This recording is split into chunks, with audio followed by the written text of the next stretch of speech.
We are living in the fragrance of his Mawlid.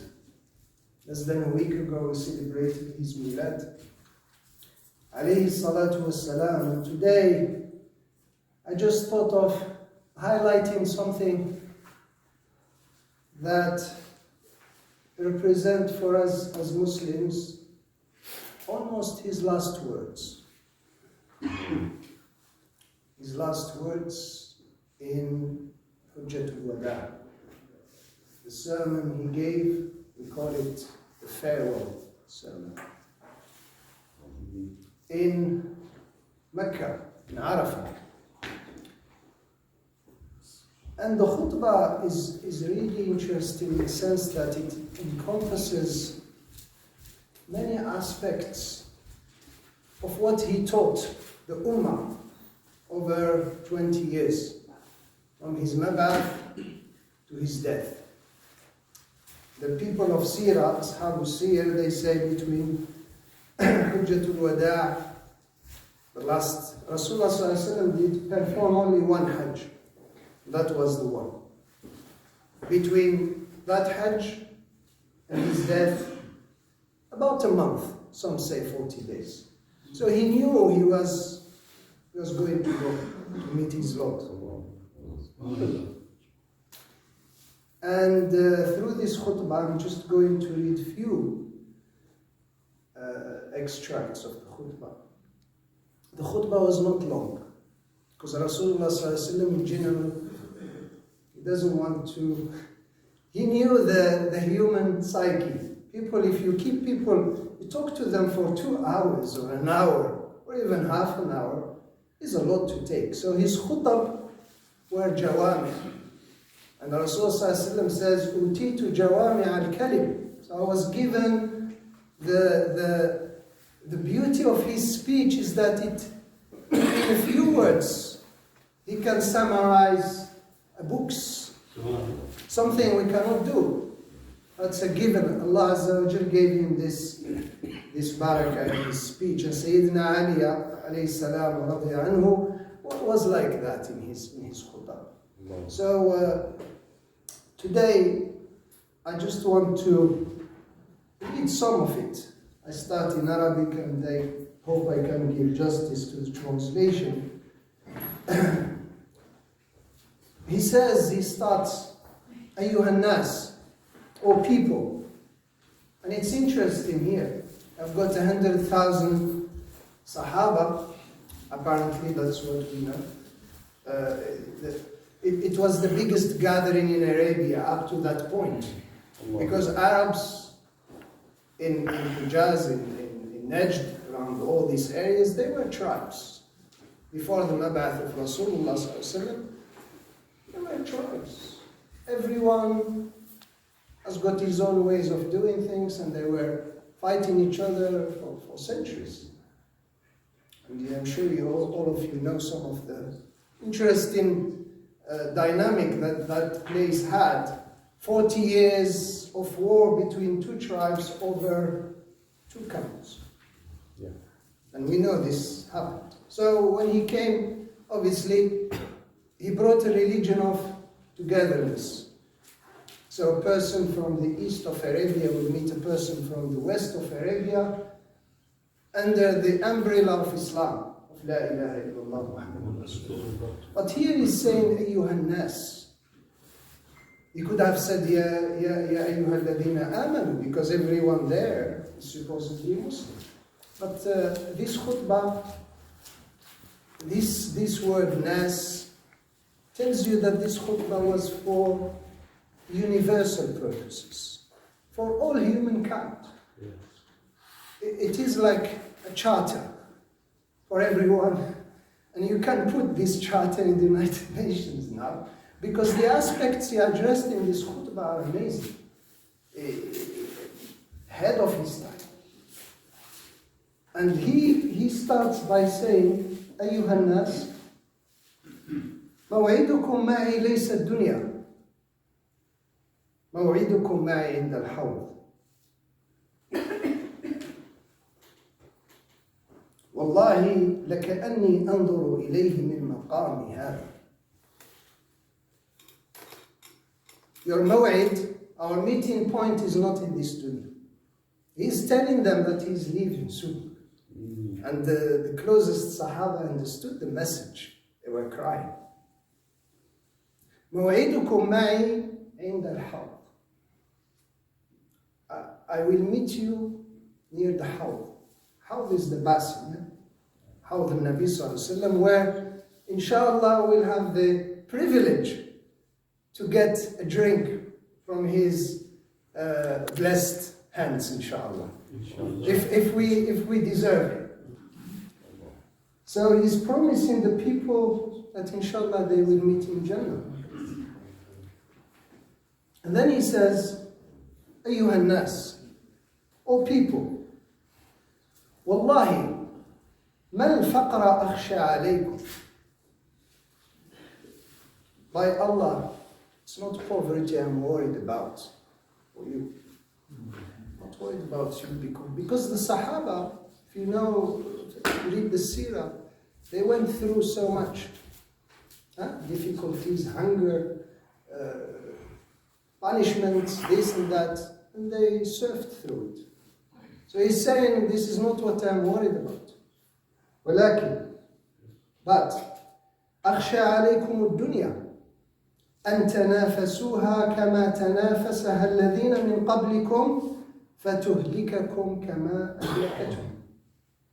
But what I'm worried about is dunya. And indeed, we have seen it. After the death of Rasulullah sallallahu alaihi wasallam, we had some fitan. But mostly the fitan revolves around one aspect, dunya. Either it's for power, or for this, or for that. It's all around dunya. So he could see it. But he was warning them, all those present, this is the warning. Okay? We can go on and we do istiqra of the history and we'll find. And even nowadays, what is happening everywhere, it's about dunya. Animosities, hatred, enmity between people, between nations, all based on dunya. أيها الناس الصلاة الصلاة الصلاة الصلاة الله الله في الصلاة. And then this what I'm reading here is not sequential. It's not like a sequence. It's just extracts. But you see, the khutbah encompasses every aspect of one's life. So the way we should behave with regards to Allah Azza wa Jalla in this dunya, and then what matters in religion. Because as-salat in Islam is not just the 5 times prayers. That's what is commended. But the connection, that's what is important in salat. It is the requirement that you are connected to the divine. And that connection could be done through many ways. How long does it take any one of us to perform the 5 times prayers? Half an hour a day, on average, or more or less. But we have 24 hours. What about the rest? So the prayers are sort of guiding points or stop points for us to remember, okay, I'm conscious that now I'm going to do my prayers, but in between every prayer and prayer, there is a need for us to keep that connection going. Yeah. So he is really emphasizing the importance of salat, which is the mi'raj of the mu'min. Salat is how we ascend. We try to ascend to heaven 5 times a day, but it doesn't mean that's the only times we can try to do that. And then he says, أيها الناس. Here he moves into another aspect, which is the social aspect. And if you take it in the context of Arabia at the time, it is really revolutionary. He says, اتقوا الله في النساء. اتقوا الله في النساء. Twice. أوصيكم بالنساء خيرا. Fear Allah about your women, or on you, or you. He's repeating it. And أوصيكم بهن خيرا. وصية Rasulullah sallallahu alaihi wasallam to take care of women. Talking about women in Islam is something that may take hours. The rights of women in Islam, what Islam brought to women. Of course, nowadays we hear lots about women's rights, which is some of what these women's groups ask is valid, of course. But some of it, sometimes we question, what is it? What is it behind it? But women, they have a right as a man has a right. It's no difference.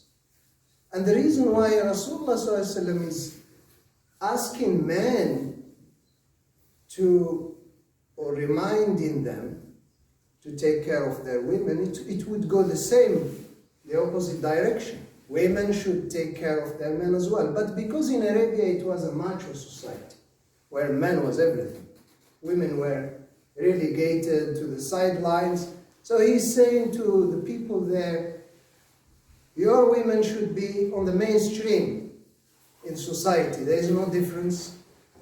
They should contribute to the society, give them that status that will allow them to do that. So he's giving wasiyah about it. And then, I'm almost done. إن عبدا خيره الله عز وجل بين الدنيا وبين ما عند الله اختار ما عند الله. Now he's talking about himself. He says, a servant of Allah was given the choice to stay in dunya, to have as much dunya as he wants, or to go and meet his Lord. Subhanallah.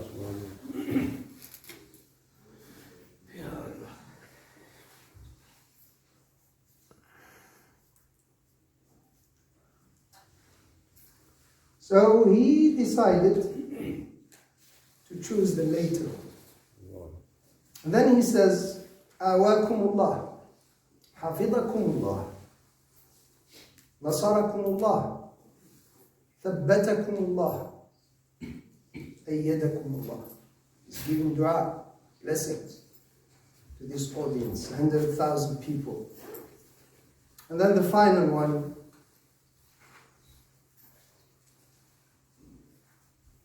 forgive me. He says, أقرئ مني السلام, send my salam to everyone who followed me. كل من تبعني من أمتي إلى يوم الدين.